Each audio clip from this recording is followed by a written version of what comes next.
Good morning, everyone, and welcome to today's full moon pick a pile tarot spread reading presented by me, still Timeless Phoenix 217. That is my PlayStation handle. Timeless Tarot is what I present tarot readings as. So today's reading will be a full moon reading.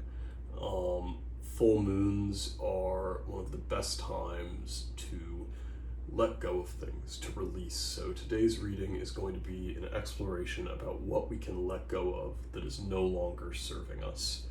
I'll be pulling from a variety of decks, reading passages from a couple of books, using a few habit practices, and of course, several tarot piles. So without further ado, let's get into it. And of course, before we begin that, let's get our incense going. This is I believe it's a Shoyedo incense. It is from Japan. And this is their meditation incense. It burns for 2 hours. And it is one of my absolute favorite incenses. This is, I believe, the sitting incense. They have an evening and a morning, both of which are phenomenal.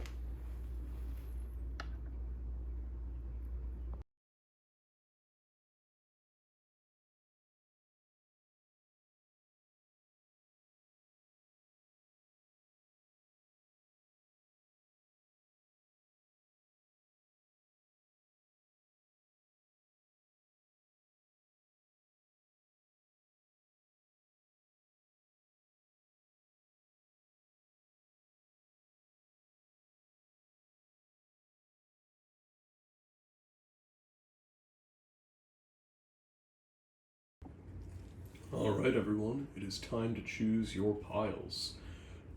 Pile 1, Pile 2, and Pile 3. I'll be going into detail on what crystals and shapes mean what books mean what in the respective videos. But take a second, pause, breathe, whatever pile calls to you. The cards have been dealt, the cards have been shuffled, everything is exactly the way that you saw it in the time lapse. So, whatever spoke to you, pick your pile. I'll edit the timestamps into the description of the video, so you can just click on the little blue link, it'll take you right to the pile. And let's get started. Alright, everyone, and welcome to Pile 1. This is a piece that I ordered off of Etsy a couple years back from a 3D printer. I believe Octavius 3D is the Etsy handle. I'll have to track that down. Let me try and get it close enough to the camera. But I absolutely love it. Also ignore the pet hair. I have 2 dogs and 2 cats, so it's everywhere. But, you know, on a video that is about letting go, I think there's nothing more important than going within. And sometimes what we have to let go of is that outer shell of our self that's stagnated and crystallized, and the cocoon that we've created so that we can metamorphize. That's also why the Tao Te Ching is the companion book of choice. We'll be seeing what the tarot cards say and picking pages and passages based on some of the numbers that we see. So without further ado, let's see what the cards have to say. Where should I put the book? Put the book right here for now. Please forgive me, the tripod is right here, so I have to deal these cards sideways. That's why my arms are coming at an angle. So these cards, this is the thing being released. This is the space that's left by releasing it. And these represent, let's see if I can get the order right, soul, mind, and body. A snapshot of the way that we've been interacting with that which we're letting go of. Finally, this archetype card will serve as the overall theme, the message, the snapshot of where you are in your life right now. So let's see what the archetype has to say. Let's anchor. Apocalypsis. Okay, pile one, you are not playing around. You've got some heavy-duty release going on right now. You just skipped right to basically the very end of the whole fucking game, huh? I've used this archetype deck a good bit, and never have I seen, wow. Apocalypsis, removing the veil of deception. A particularly painful time that unfolds when two disparate dynamics occur simultaneously, pulling the psyche in seemingly opposite directions. The first is a lifting of the veil. Truths that have been kept in the dark are revealed, seen, and unearthed. No matter how relieving it is to witness them come into life, an element of despair and grief follows. The second dynamic is the regeneration that comes from the wreckage of the revealed truth. An old narrative breaks and a new story forms. Apocalypsis energy is similar to a forest fire's devastation for the sake of regeneration. The veil lifts and we see who and what has been hiding. Wow. I think for anyone who really heavily considered this, I couldn't be more perfectly paired. Let's see. Yeah, brace yourself for the horse of truth to storm your every field. So let's see if we get any cards. The Hanged Man, the Tower, the Chariot. Those would be thematically associated. Maybe the Eight of Swords. You know, not that I need to predict or guess, but I'm always curious. So let's start with the trauma. Not the trauma. Let's start with what's getting released. The Wheel of Fortune. Okay, you are just coming out of the gate swinging. So the Wheel of Fortune is not the card that most people think that it is. Change, fate, and karma. Change is coming, whether you like it or not. Fate has stepped in and is now calling the shots, moving you into a critical new phase of your life. You may be feeling like things are outside of your control, and they are. You can choose to complain or you can choose to adapt. There is comfort in uncertainty, even if the unknown feels intimidating. Everything happens for a reason. Life is full of cycles. Contrast is not only necessary, but inevitable. Just because events feel like they're outside of your control doesn't mean you have to take a back seat. Okay, let's get a little body, mind, and soul action.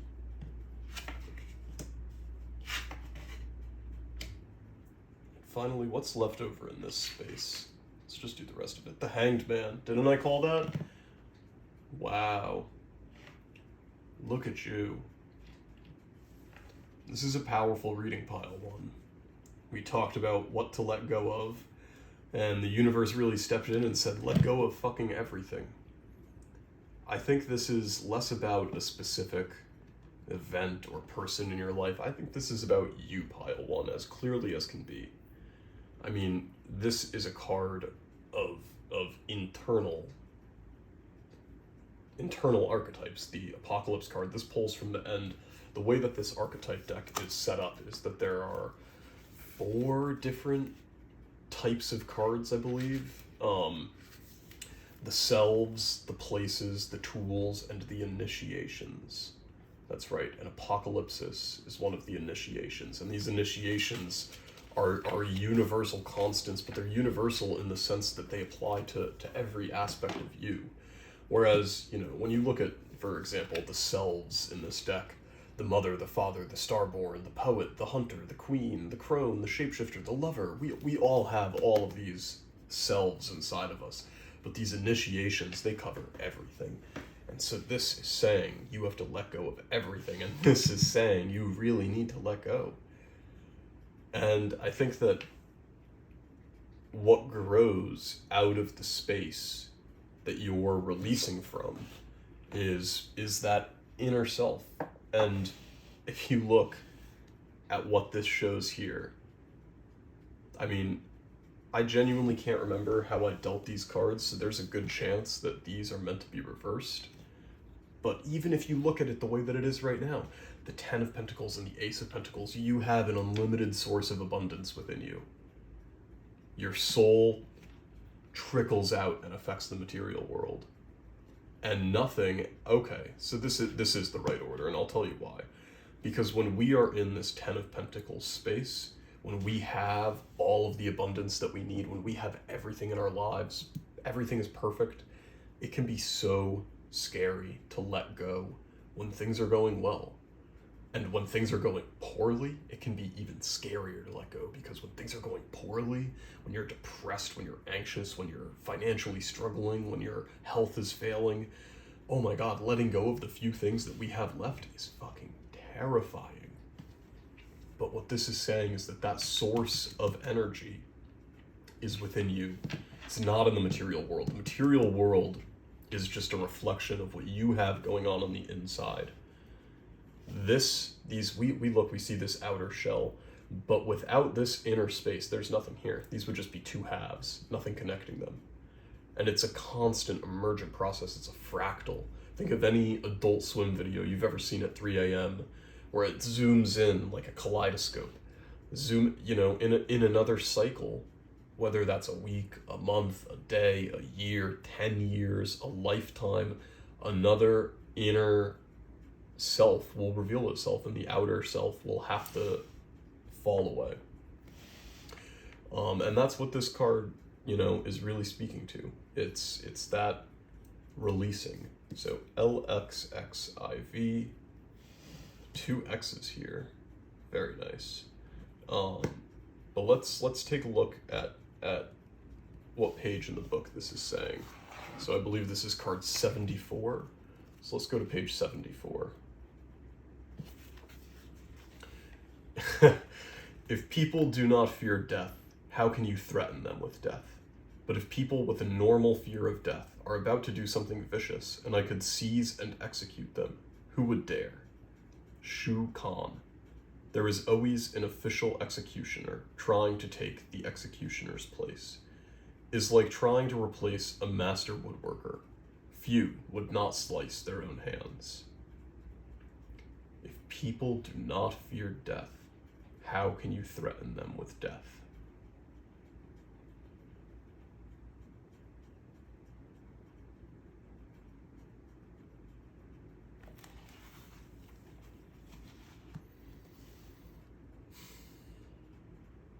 Well, pile one, do you fear death? Do you fear the apocalypse? Do you fear letting fate spin the wheel where it will? Do you fear losing what you have? You don't need to be afraid. Once you release, once you can hang fearlessly, let go, sacrifice, let go. What you are sacrificing, it is not a physical sacrifice that you make in the physical world. It is releasing. It is emptying the cup. Emptying the cup, because you are the Ace of Pentacles. And once you empty that cup, you don't seem to realize that it's not about rain filling the cup. You have to wait. You ever put a glass of water out in a rainstorm? It takes a long time to fill up. But you have one of those, the things at the bar where you put the cup down and it like washes it from the inside. You are that. You are constantly filling water. You lose nothing by emptying the cup. Let's check the Hanged Woman. Sacrifice, patience, suspension. Suspended in time, when all is up in the air. This is a stage where you feel stuck between the momentum of the future and the speculation of the past. Delays and indecision are to be expected, and it is in your best interest to prolong any decision making. Think outside of yourself and try your best to see the big picture. Feeling stuck with nowhere to go is temporary. Constant activity keeps the ego busy, but by practicing patience, you are allowing other opportunities to unfold for yourself. Delay instant gratification. Ask yourself what tiny thing you can give up now to get to the end goal.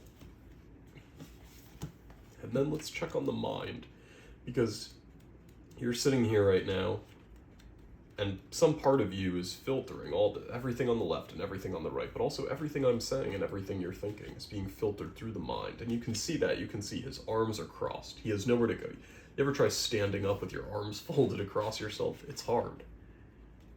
Important choices seem to be impossible choices, but when you are met with undeniable information, like for example, your mentor trying to kill your ex-girlfriend because she poses a threat to a secret organization, you have to take a stand. If the two of sides is present in your reading, it symbolizes indecision that must come to an end. There are no perfect answers, so follow your conscience. And so I think if you were to pair it with the Hanged Woman here, there's no active decision for you to make right now. You need to perfect letting go. Let the waves wash over you. Let that inner version of you shed the habits, the thoughts, the beliefs, the structures that you've put on yourself like a cloak. These things are not you, Pile 1. You are you, and you are not something that can be defined in a single habit or practice or statement. These, by the way, were the very first divination I ever did. I just had these laying around my house, so you can't, I'm not looking at the dice. We're just gonna pick 2 dice. We're just gonna do a simple.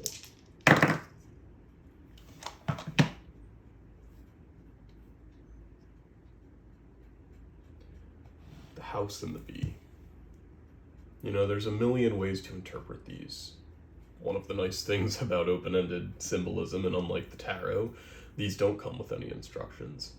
But I think if you look at the diligence of the bee, one of nature's hardest workers, and the structure of the house, you can see this is an exercise in what to release. You need to let go of structure, and you need to let go of effort, because what's for you will come to you effortlessly, but you need to let go of it. You need to be like the bees when they turn the lights off and the bees just hit the floor. Take a nap. Enjoy yourself. But don't be afraid. And let's find you something to do. Look at this. I've never opened this before. I have no idea what's inside this. Well, I mean, I have some idea. I would imagine that it's, you know, some sort of good morning, good night deck.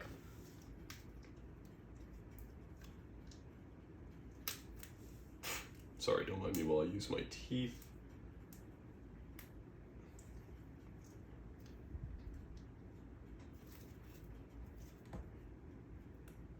Oh, this thing does not want to open. Hang on, Pile 1.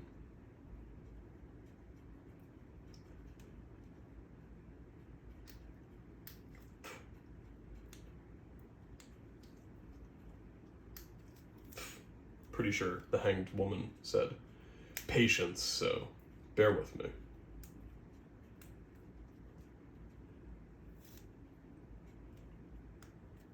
Also, I'm really glad that the Tao Te Ching had enough pages to match with that archetype card, because I was not entirely sure what I was going to do. Like, I didn't know, you know, I don't look at these beforehand. I don't know what's gonna fucking come up. You could have said, turn to page 300. I mean, this is a small book. There's no 300th page. Okay, I think we're almost there. Here we go. Oh, as I scratch the shit out of myself.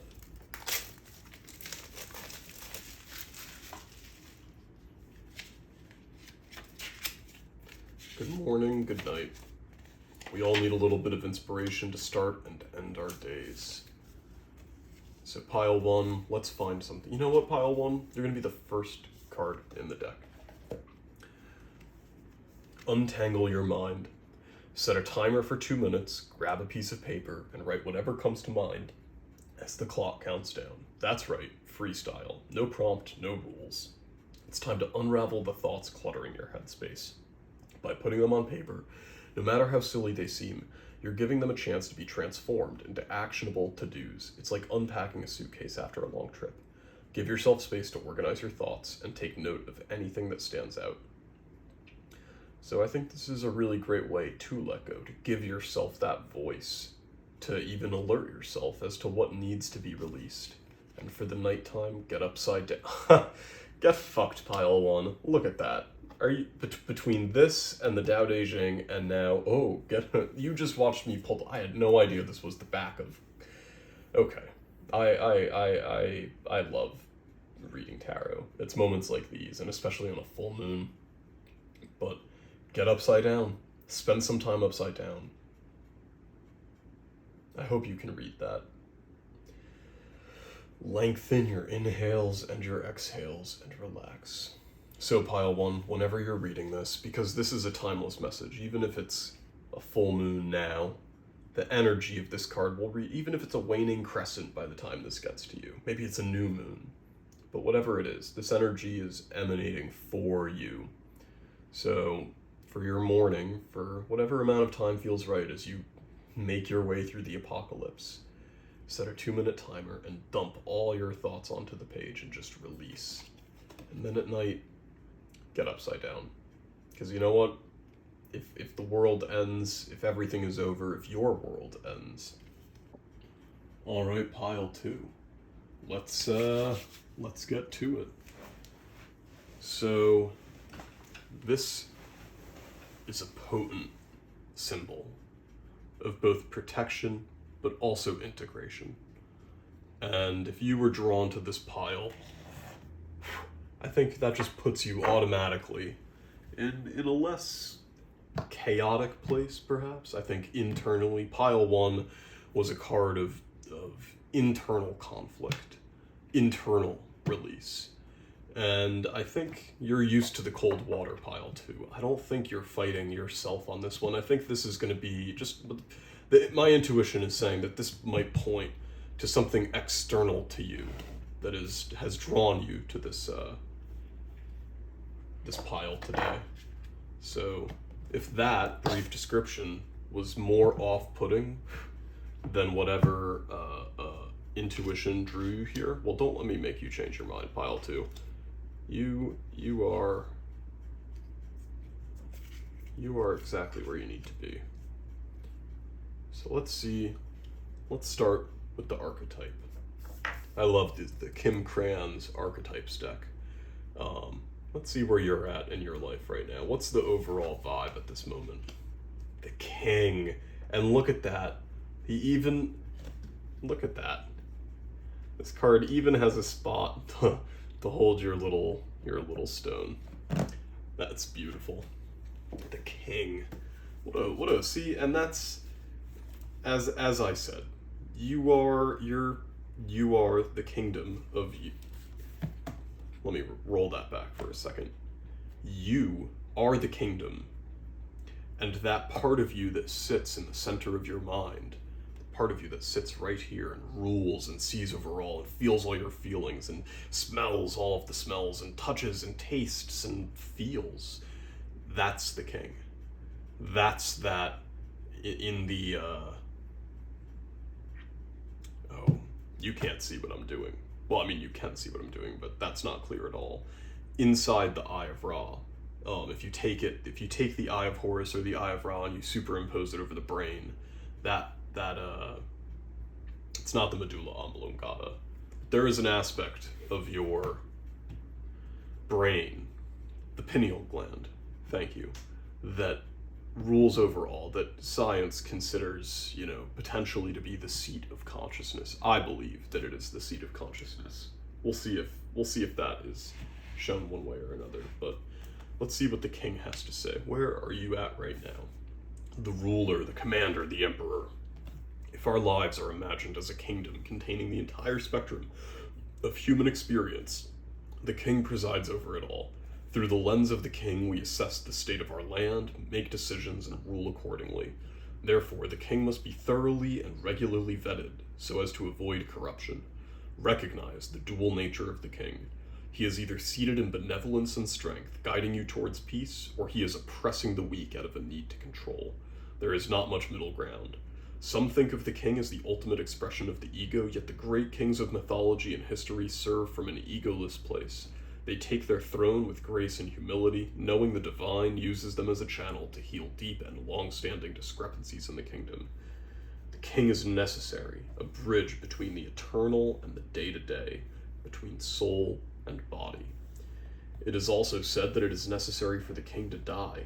This is a death of ego. Once the king's relationship to divinity is broken or challenged, he often acts from a place of fear, scrambling to uphold his image and his power. When in light, benevolence, divine leadership, service, nobility; when dark, oppression, misuse of power, corruption. Are you the Dalai Lama or Macbeth? That's what this card is asking. That's what this reading is about. We're going to see where you're at right now, pile 2. I'm not sure what to expect from these cards. We might end up with some Emperor energy, perhaps a little bit of the Hierophant, but we also might get a little bit of a warning. Are you acting in the best interests of... When I say you, that includes your family, your friends, your community. We do not exist in a vacuum. If you're only acting in your own best interest, then believe it or not, you're actually not acting in your best interest. Sometimes other people's best interest is our best interest. When the king gets fat and the peasants starve, that kingdom does not last long. So let's see what you're releasing right now, pile 2. The Ace of Swords. Maybe it's time to beat your swords into plowshares. Aces are wellsprings of energy. Perhaps it is this energy that you're releasing.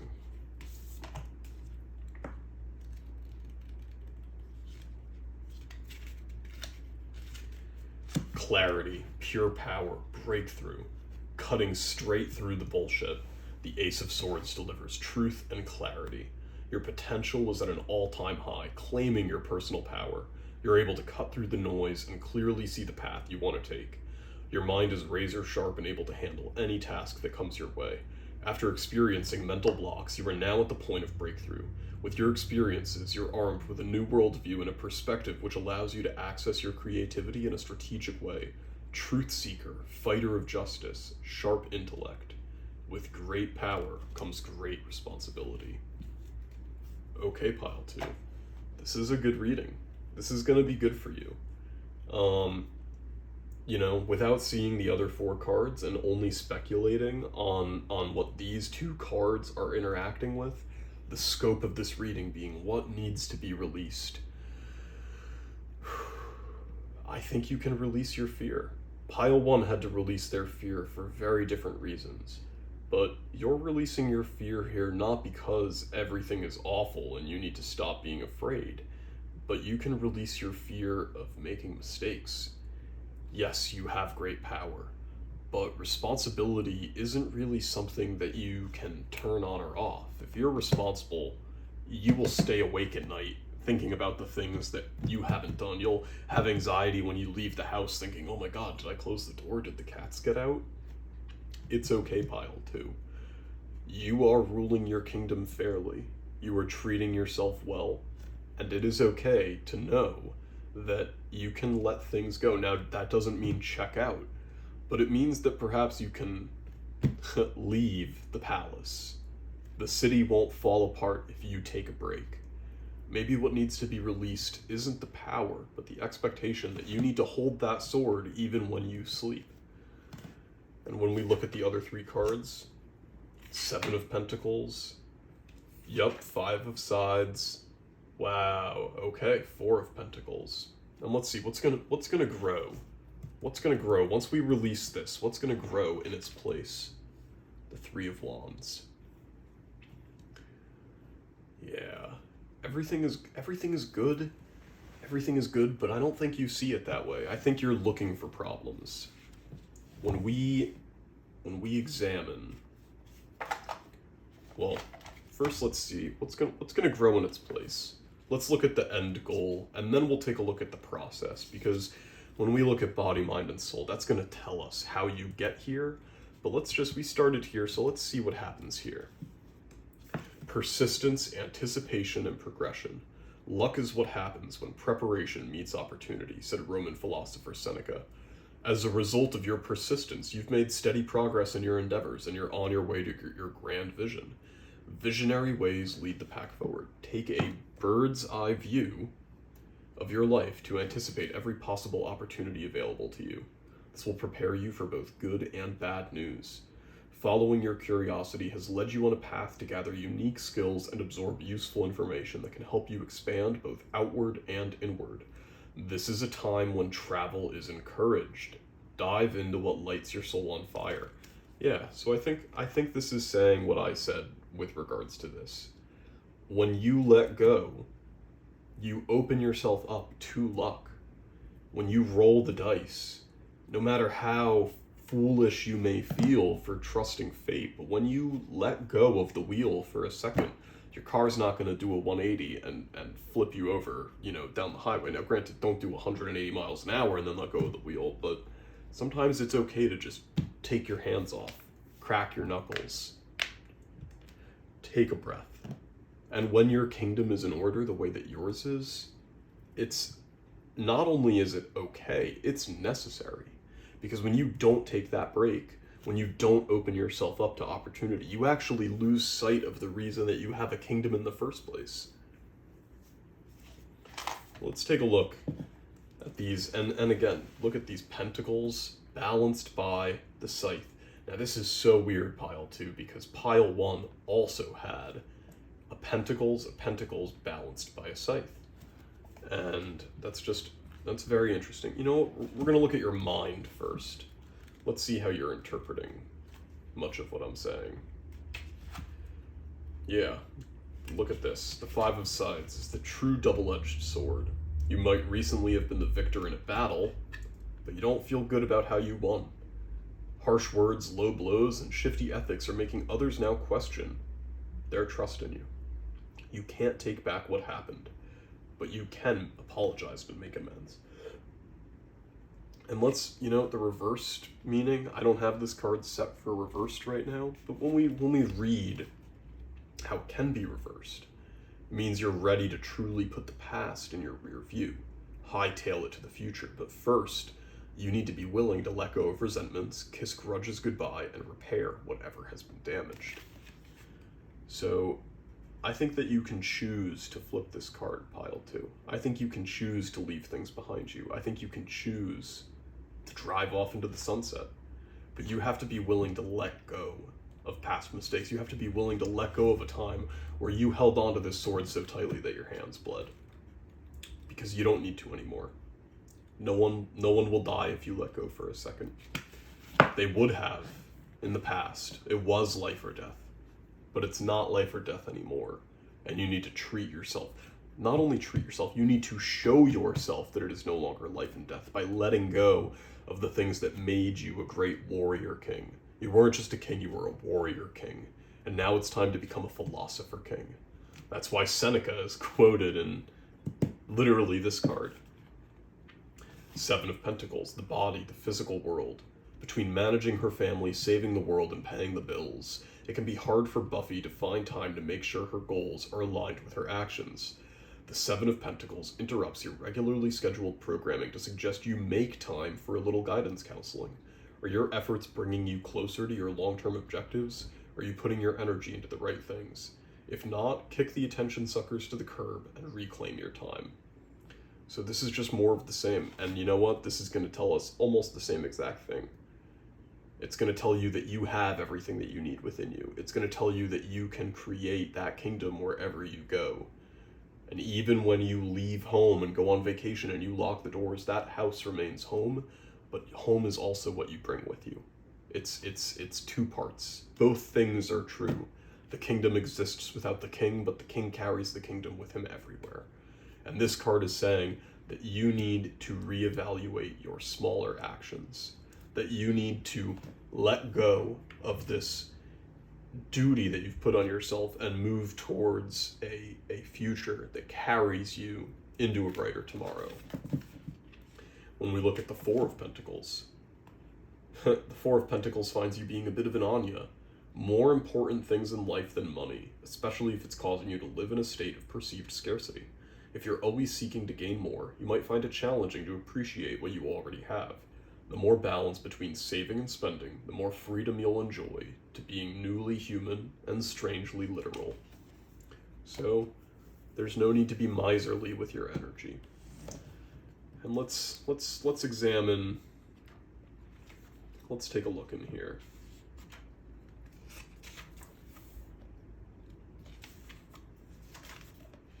turn to page 12. So according to the teachings, oh, this is page 13. Where fall the footsteps of the master, the ears of those ready for his teaching open wide. When the ears of the student are ready to hear, then cometh the lips to fill them with wisdom. So this is a card. This is a passage that, you know, I do want to pull a later quote. I mean, maybe this is just a sign for you to read the Kybalion if you haven't. Maybe this is all that it is, because honestly, this is a dense book. There's nothing in here that I could pull out in 2 sentences that would stick in the same way that the Tao Te Ching or Marcus Aurelius' meditations would. I think this might be telling you that you need to be both the master and the student. Listen to the sound of your own footsteps, but don't get drowned out by them. And be okay walking forward when you can't see the trail ahead of you.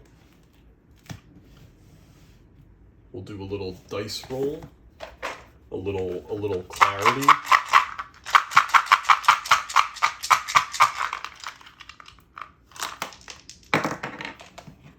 Shooting star and a beetle. You know, the Egyptians placed such great significance on the beetle, and it represented wisdom and immortality, but also the pharaohs, the kings. This is a powerful symbol, and this shooting star, you know, it could be that your wish is coming true, but it could also be that you need to go see where that star landed. You're the king sitting in your castle, and a shooting star lands on the horizon. It is time to go explore, and go make a wish. And finally, let's take a look. Good morning, good night. Let's get some habits for you. Let's get some pattern. Talk to yourself. Keep it 100 with yourself this morning. How are you really doing? Take a few moments to think about, jot down, or simply notice what's going on beneath the surface. Try to extend this moment with closed eyes and deep breaths. For a morning routine. And for nighttime, get quiet. How often do you have pockets of peace and quiet throughout the day? Give yourself 5 uninterrupted minutes right now, even if you have to lock yourself in the bathroom to do it. There's no agenda for this time, so breathe and notice what comes up. Anything, friend. This time is all yours. So, make space. Make space for yourself. Let go of the sword. Follow the path. Everything will be okay. Your kingdom will remain, and you are doing a good job. Thank you, Pile 2.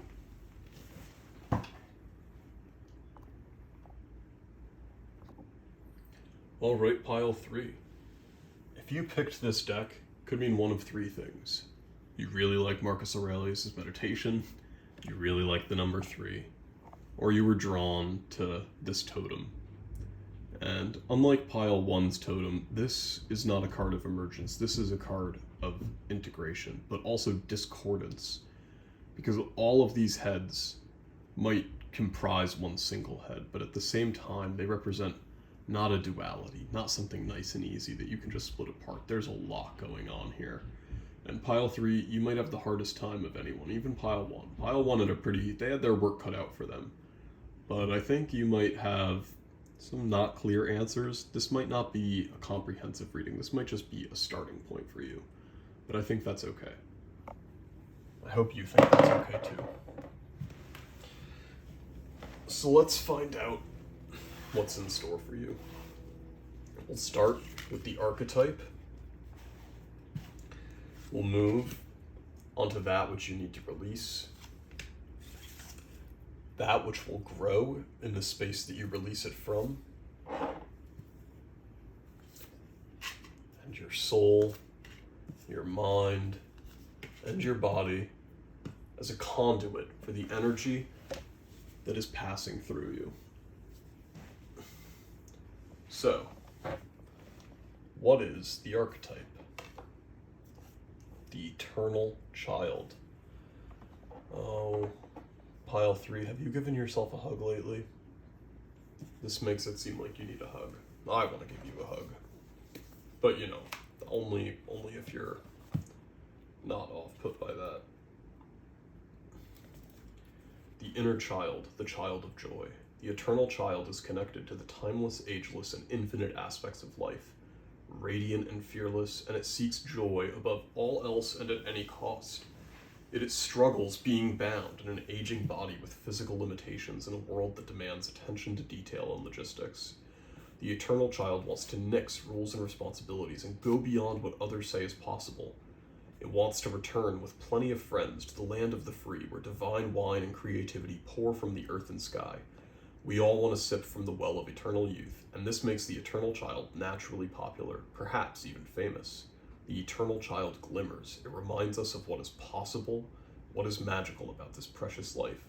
When light, joyful, playful, accepts all magic, when dark, addicted, selfish, adrifts, burns out.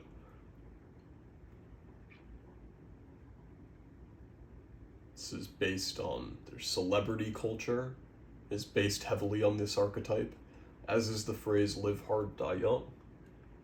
It's a spirited archetype with an appetite for life. So I take, you know what, I take it back, pile 3. I think I might have misread what drew you to this card. I don't think this is discordant. I think this is overwhelming. I think you might be overwhelmed by everything that you're passionate about and everything that the world and the people around you tell you that you can't, can, or should do. I think that's a hard spot to be in, and when you need to find that inner voice, it's easy for Pile 1. Pile 1 just has the one inner voice. Look at this. That's easy to deal with. It's easy to tune in to 2 channels and tune out one of them. But when you're trying to figure out what any one of these things is saying, and if you're trying to figure out something that makes them all happy, that's a tough spot. What needs to be released? The 5 of Swords. Oh, you are in your head. And, as a matter of fact, 1, 2, 3, wait, 3, never mind. Okay, there's 6 of these. Oh, 6 faces releasing the 5 of Swords. Swords representing the mind, swords representing a lot of thoughts, so getting rid of 5 voices so that one of them remains.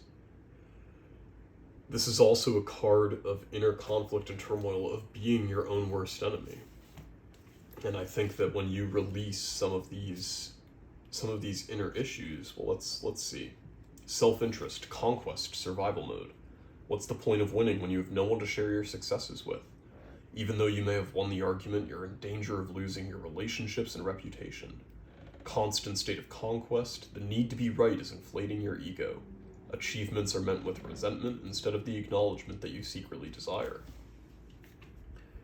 So maybe Pile 3, this is that you are actually denying yourself that pleasure, what you're winning at all costs here. I mean, what's the point of working 100 hours a week and making $10 million and then getting a bunch of health problems to retire at 65, assuming Social Security lasts that long, assuming inflation doesn't mean that $10 million is now $100. But what's the point, Pile 3? Why are you fighting yourself? Why are you stopping yourself from being happy? Because this is saying, I know this is a card that says, oh, other people, you're conquesting others, but you cannot be a master over yourself without also making yourself a slave. And that is locked right into this. We're going to see what happens, but body, mind, soul.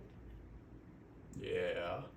What will grow when we release that which is no longer serving you? What will happen in the space once you stop strangling yourself? What's gonna grow here?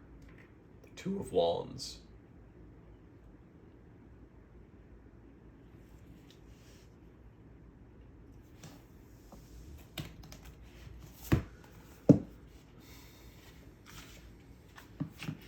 Well. If it isn't the embodiment of the faithful, degenerate son of chaos, this is an omen of betrayal and deception. If you're considering engaging in unethical behavior, just know you are likely to be discovered. If you find yourself wondering whether you're on the receiving end of shenanigans, this card confirms it. For the King of Chalices. Let's see. Chalices.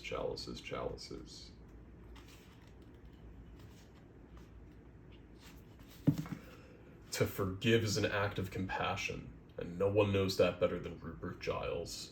He's the king for a reason, and it's not his charming accent and tweed coats. He's composed and understands the value of balancing his intellect and emotions. He's able to help others express their feelings. Harness his energy by listening, seeking to understand group dynamics, and taking on the role of a father figure. Just avoid any funny-looking chocolate bars. And finally, the 9 of stakes.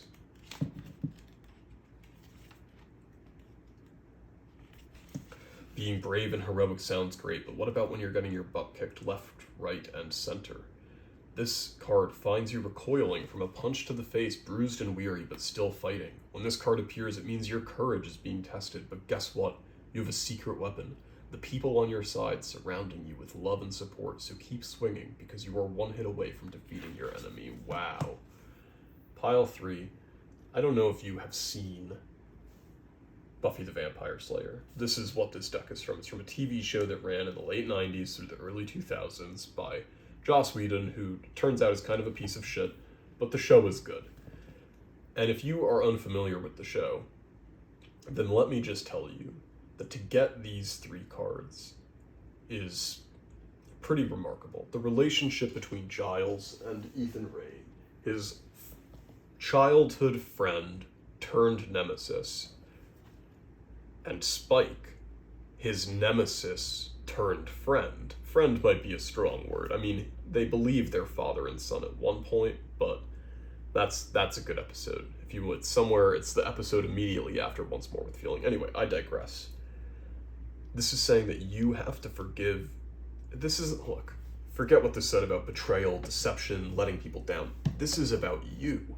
This is about what you're doing to yourself. To the part of you that wants to run in a field, and the part of you that says, don't be fucking stupid. To the part of you that wants to give yourself a chocolate bar, and the voice that says, you're a fat piece of shit. To the part of you that says, oh, you're a failure. You need to stop treating yourself like dog shit. You need to start treating yourself like someone you are responsible for. And this is a human who makes deals with the devil in exchange for chaos and pain and suffering. I mean, these cards are, this is the 7 of Swords. Sides are swords, stakes are wands, chalices are cups. This is a human who sells his soul.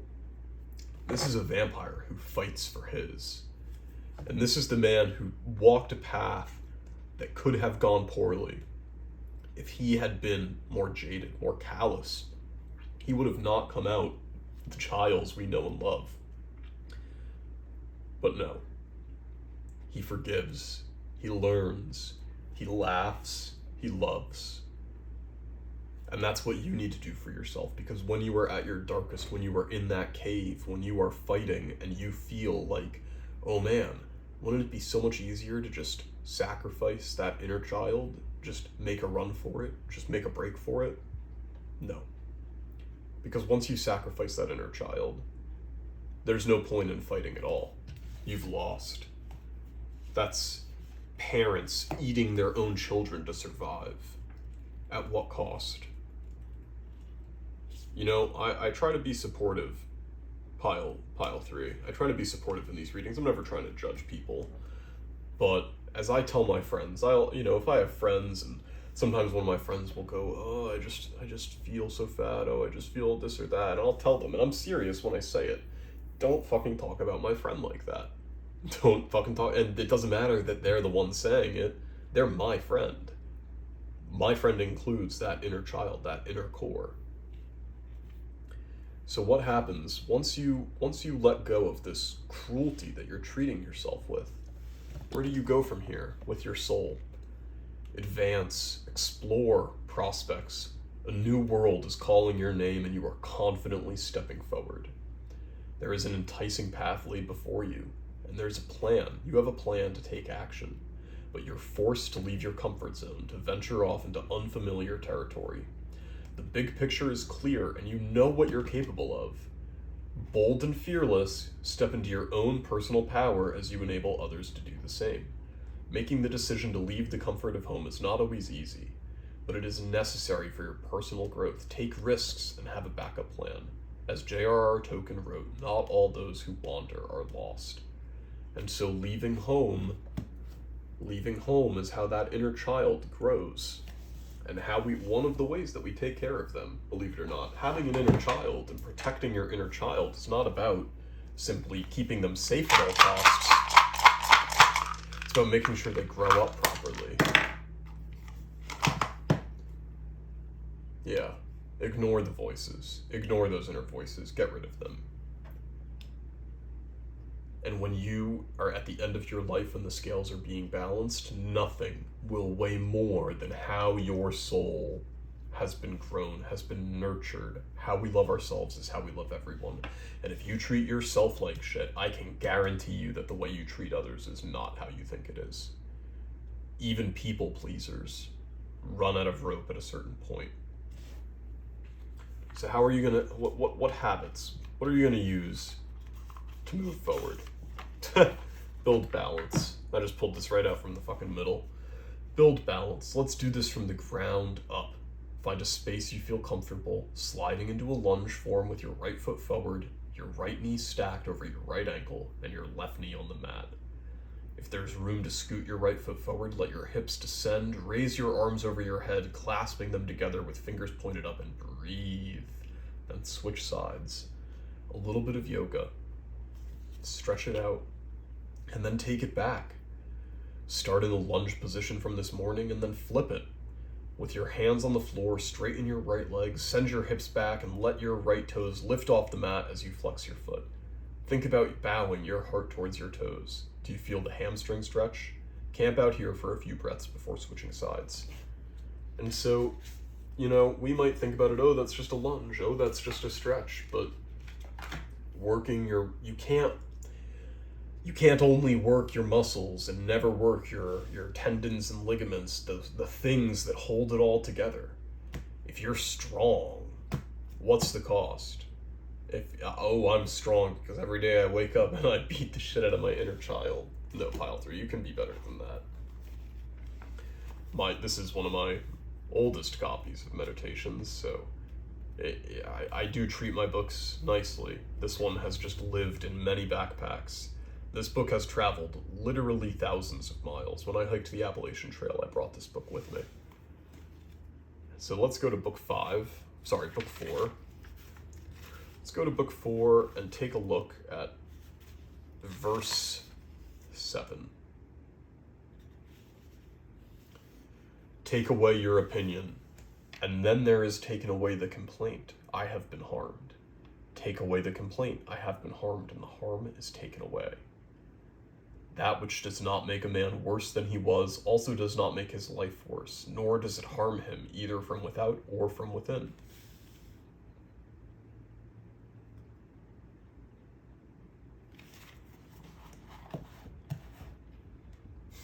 Treat yourself with love, pile 3. Let go of this clinging. You're angry. And it's okay to be angry, but take that anger and turn it into love. Don't let that anger destroy you. Don't use that anger to destroy yourself. If you destroy the part of you that cares, you will have nothing left. But if you are able to replenish that soul, if you are able to tune in to honor each voice, to keep that inner child warm and happy and safe, the path is endless. I believe in you, pile 3. Believe in yourself. Believe it.